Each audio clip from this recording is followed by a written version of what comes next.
It was a warm September night in a quiet farming town called Damascus, Arkansas.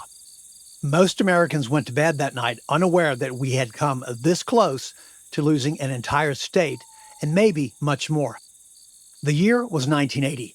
The United States had just defeated the USSR in hockey in the Winter Olympics. Techno and pop music were hitting the airwaves. A presidential election was looming. Next Tuesday, all of you will go to the polls. The Cold War was still hotter than ever, and a massive Titan II missile stood deep underground inside a silo in rural Arkansas, armed with a 9-megaton thermonuclear warhead, the most powerful weapon ever deployed on American soil. Then a socket fell. That's all it took. An 8-pound socket, dropped accidentally by a maintenance worker during a routine service call on the Titan II missile. And the warhead, still armed and still live. Now, here's the part most people don't know. And if they do, they don't want to talk about it. That very weekend, just 46 miles away in Little Rock, the Arkansas Democratic Convention was underway, drawing a powerful lineup that included then Governor and future President Bill Clinton, his wife Hillary, and also Walter Mondale, the sitting Vice President of the United States. If that warhead had detonated, the Clintons, Mondale, and countless others would have been gone in an instant. So would most of central Arkansas, and depending on the fallout pattern, radioactive air could have reached as far as Washington, D.C. Initial reports lasted a few days on local news and also on a young national cable network called CNN. But with the Iran hostage crisis front and center, and an upcoming presidential election between Jimmy Carter and challenger Ronald Reagan grabbing most of the headlines, the near apocalypse in rural Arkansas quickly faded into the background. And with that, most Americans never heard the full story until now. Welcome to Threat Level Red. I'm your host, Charles Denyer. Today we dive into Episode 9, Arkansas 1980, the Titan II missile that almost triggered nuclear Armageddon. The story of how a single drop socket nearly ignited global catastrophe and what it revealed about the fragile line between safety and disaster.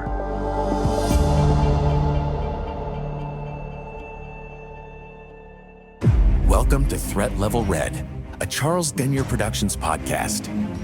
Every week, Charles brings his real-world expertise to the front lines of America's most pressing threats. Cyber attacks, extremist networks, rogue states, terrorism, economic instability, systemic breakdowns, and so much more. From the digital battleground to the streets of America, no threat is left uncovered. No spin, no filters, just intel.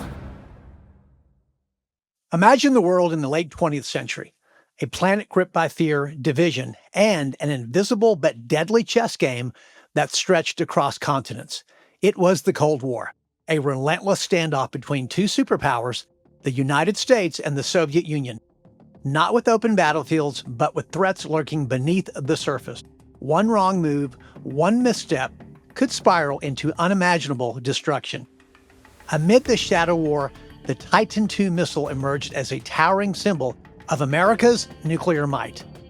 It's a big stick of American leadership. Its 6,000-pound warhead can be hurled one-third of the way around the globe with pinpoint. Standing over 100 feet tall, this steel giant was more than just a weapon. It was a guardian of deterrence, an assurance that any attack on the U.S. would be met with a catastrophic counterstrike. The Titan II, developed in the 1960s, was America's most powerful intercontinental ballistic missile, capable of delivering a 9-megaton nuclear warhead. That's roughly 500 to 600 times more powerful than the bomb dropped on Hiroshima. And its purpose? To sit quietly underground in hardened concrete and steel silos scattered across the country, ready to launch at a moment's notice. In Arkansas, 18 Titan II silos peppered the rural landscape, housing deadly weapons kept under tight security. Yet for all their might and precision, these weapons depended on fragile human hands for maintenance and operation. Technicians, often working hundreds of feet below ground, maintain these deadly devices under immense pressure. Any mistake could have catastrophic consequences. By 1980, The Cold War was extremely tense, yet manageable. President Jimmy Carter's administration was locked in strategic arms talks with the Soviet Union, trying to avoid the ever-present risk of escalation. Yet, beneath the surface, both sides continued to upgrade their arsenals, preparing for worst-case scenarios. It was in this context of tension and technological marvel that the Titan II missile in Damascus, Arkansas, lay ready to strike, an imposing weapon in the quiet Arkansas countryside. But what happens when technology so vast, so potentially destructive, is paired with human error? And just how close did America come to an unthinkable disaster in the heartland? We're about to find out. Stay with us and don't go anywhere.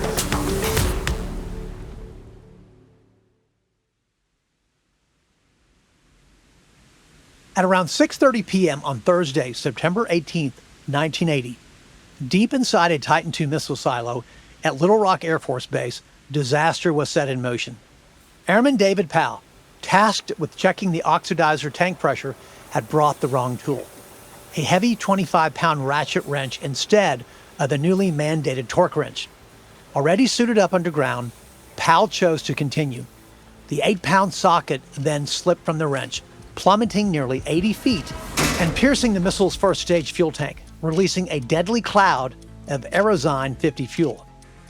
As the toxic fuel leaked, the launch control crew and propellant team evacuated. Emergency responders, led by Lieutenant General Lloyd Leavitt Jr., raced to prevent disaster.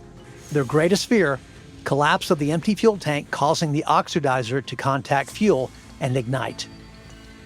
By early morning, September 19th, after 6 tense hours, Senior Airman John Greg Devlin and Rex Huckle were ordered into the silo. With the command evacuated, no one remained to electronically unlock secured entry points. Armed only with bolt cutters and crowbars, they forced their way through fences, steel portals, and locked cages, each step deeper into danger. Descending into the missile's underground fortress, battling toxic air and limited oxygen in their bulky suits, they reached what's known as the Vapor Detector Annunciator Panel, but they had to retreat as their air ran low. Replacements, Senior Airman David Lee Livingston and Sergeant Jeff Kennedy, pressed forward but were driven back by explosive gas readings. However, they were ordered to re-enter to activate an exhaust fan. Livingston's action triggered a deadly spark, however.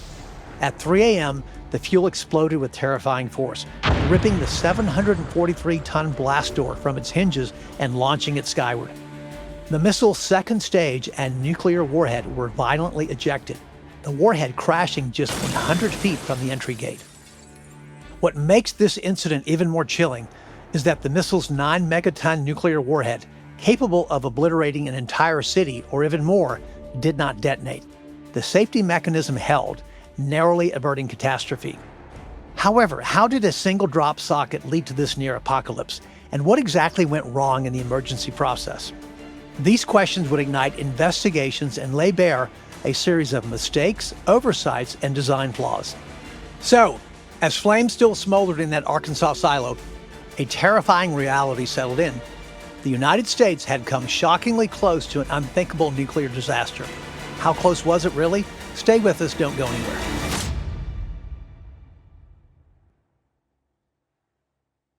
In 2015, I sat down with former Vice President Walter Mondale for a candid conversation on the 1980 Damascus missile explosion in Arkansas. Technology has progressed where 20 years ago they didn't have this technology. Now they do. It's not clear where they are yet, whether they've got the warheads that can fly and survive what a nuclear warhead has to go through. Sure. We had become close personal friends over the years, and when he spoke to me, he spoke with clarity and always with the truth. Our discussion turned toward the Air Force's handling of the incident, and Mondale's memory was as sharp as ever and unmistakably visceral.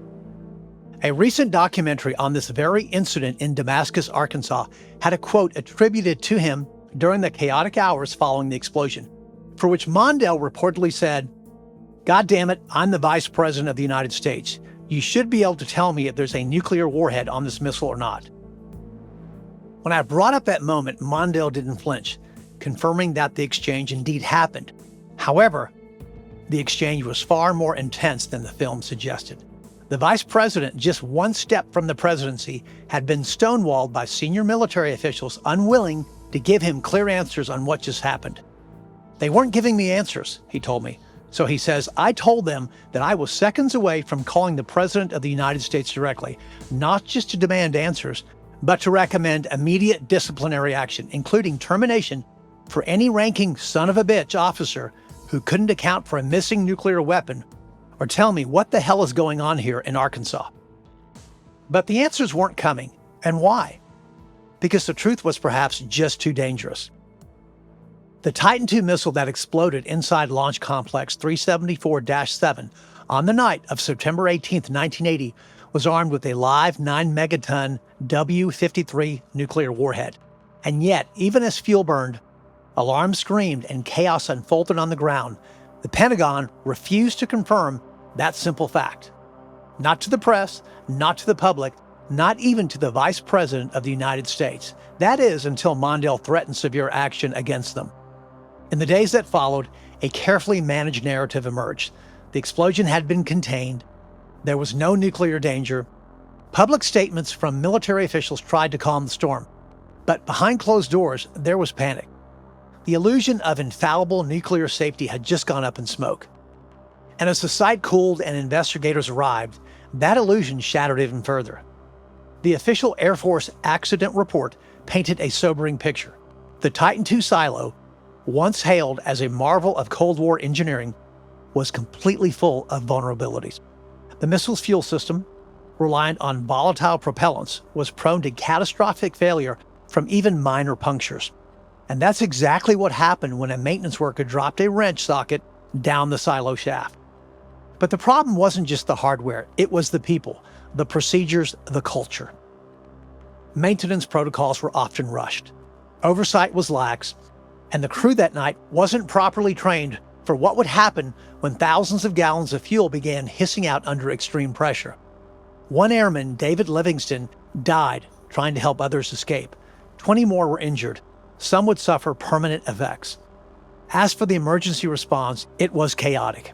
The silo's remote location complicated rescue efforts as radio communication failed, with medical personnel being delayed. Civilians in nearby Damascus were evacuated, but no one told them just how close they had come to annihilation. And perhaps most chilling of all, according to engineers interviewed years later, the warhead could have detonated. What followed was not accountability, but deflection. Officials dismissed it as a one-in-a-million accident. But internal memos, congressional testimony, and declassified documents later revealed just how alarmed the government truly was, and just how close we came to turning Arkansas into a radioactive crater. And what about the long-term health issues that have never been disclosed? The explosion released a reddish-brown toxic fog that drifted into the nearby farming community of Guy, Arkansas. Residents like Benny Mercer experienced immediate symptoms: burning eyes, dizziness, persistent headaches, and severe breathing difficulties. But what followed was a far more troubling story, one of government silence, questionable reassurances, and a community left to suffer in uncertainty. Medical experts warn that exposure to the missile's fuel oxidizer can cause lasting lung damage, including conditions akin to emphysema. Yet, despite these warnings and the clustering of symptoms among dozens of residents, official responses were frustratingly vague. The Air Force denied any significant risk to the public, dismissing concerns and downplaying the reach of toxic fumes. State health officials called the cause of the sickness uncertain, even suggesting it might be psychosomatic. The evasiveness speaks to a larger pattern of Cold War-era secrecy, where protecting national security often trumped public health and transparency.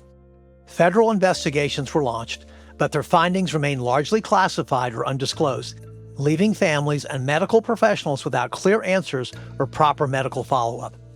The long-term consequences of this exposure remain unknown, but the physical symptoms described suggest serious respiratory damage that may persist or worsen over time.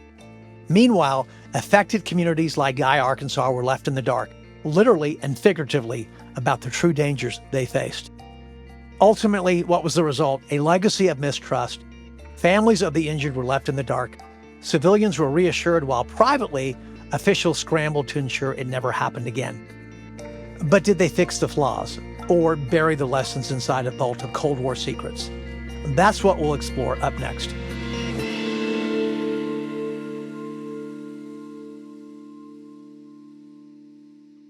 What happened in Damascus, Arkansas wasn't just a freak accident. It was a warning shot, a rare, unscripted moment where the veil of military precision slipped, and we got a raw glimpse of the dangers lurking behind Cold War deterrence.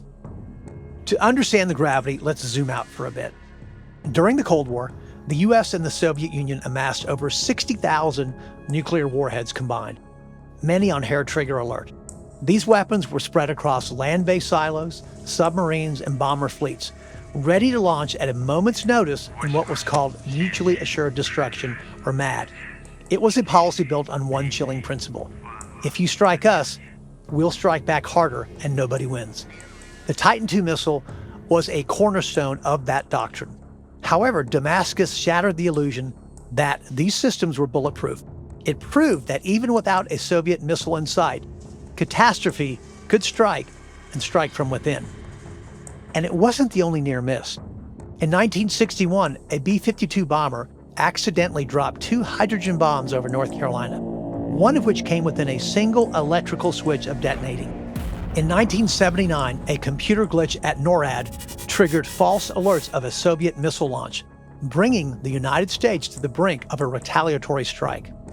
And perhaps most famously, in 1983, a Soviet officer refused to launch a nuclear counterattack after detecting what turned out to be a false alarm, potentially preventing World War III. Damascus fits squarely in this frightening legacy of close calls. So we must ask, if one drop socket in a remote Arkansas missile silo almost caused a nuclear catastrophe, what happens the next time? What if the safety systems fail? What if the humans get it wrong? We now live in a world where tension now is rising more than ever, where new powers are building arsenals and cyber threats loom. Therefore, are we any more secure than we were in 1980? Stay with us, don't go anywhere.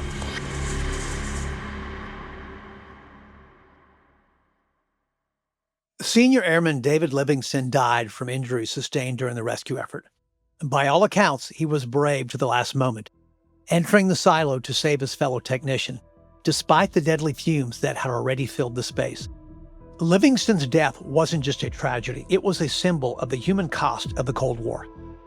His family received a folded flag in quiet recognition, but little public reckoning from the Air Force. And they weren't alone. Many of the maintenance crew suffered long-term health complications from toxic exposure. Some were silenced by security clearances, others left the service entirely, disillusioned and shaken. The missile itself didn't explode, but the damage had already been done. In a post-Damascus world, the government promised reforms, the Air Force redesigned its emergency protocols, revised training materials, and decommissioned the Titan II fleet by 1987. And even today, with more nations acquiring nuclear technology and AI-powered systems managing high-stakes decisions, we have to ask, have we learned anything? Or are we still one mistake away? Because in the end, it's not just about missiles and warheads, it's about people. And that brings us to the end of today's story. The Damascus missile explosion wasn't a war story. It wasn't the result of enemy action or global conflict. It was a quiet, rural moment where the terrifying potential of our own power came into full explosive view, all of which started with a dropped wrench socket. Perhaps the real tragedy and the ultimate wake-up call is that when Vice President Walter Mondale demanded answers, he wasn't acting as a spectator. He held the nation's second highest office, yet the Pentagon responded not with facts, but with silence, deflection, and uncertainty. That's not merely a breakdown in communication.